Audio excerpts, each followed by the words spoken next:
I think he's a guy who's followed all of the rules, who said, oh, I'm supposed to be married at this age, I'm supposed to be making this much money at this time. And I think because of who he is, he and the way our society works, he's been allowed to, in a way. But he's lacking the richness of a real life somewhere.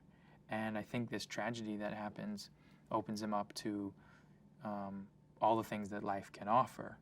And as a result, I think he's, throughout most of the movie, really trying to search for what feels right to him and tries to find himself again.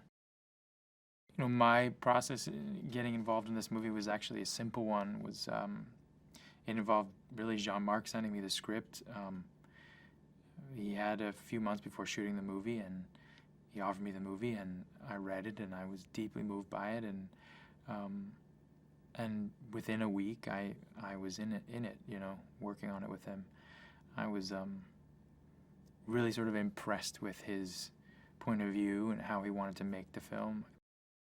Well, I think that the sort of destruction of his life, the demolition of his life, is obviously literal, and it's also figurative. And so it's his internal life and his external life. I think he misunderstands it when people tell him, you know, you have to take things apart in order to put them back together. I think he sort of assumes, oh, I'll do that in the real world. I'll literally tear my house apart. But as he's doing it, it becomes a metaphor for his internal life. And what he's trying to get to is feeling. He's trying to understand why he's not feeling. And I think within the journey of him trying to figure that out, he discovers his feelings. I think what moved me really was, so often we are told how to experience a situation, how we're supposed to experience a situation, we're supposed to feel, not only literally somebody telling you that, but just convention. You know, the movies we see, the books we read, the magazines we read, on the internet, whatever it might be, we're told this is the way it should be. And every human being is so specifically and individually themselves, and I think that doesn't leave much room for reacting however you would react as yourself.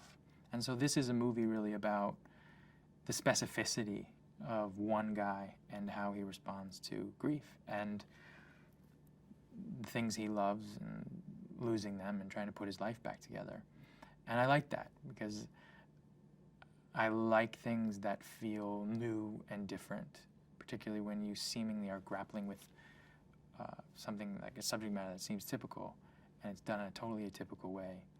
I think that's just great. I think it's wonderful.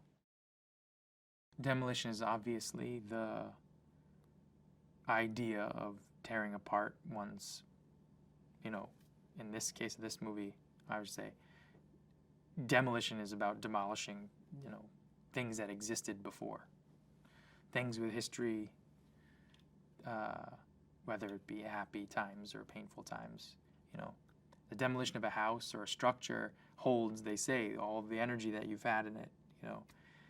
And I think it's also an inward journey and a metaphor for the demolition that we have and we must go through to change. And in this case, the humor comes when demolition becomes literal. You know, like, that's the part that I love about this movie is, you know, situations happen in life where we grieve and we have to change. And in some ways we know that story. We've seen that story. But in this case, this character sort of misinterprets it and kind of gets it wrong. And so he literally tears down his house and everything around him.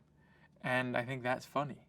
You know, I think there's a real sense of humor in that, in the misunderstanding of what healing is about.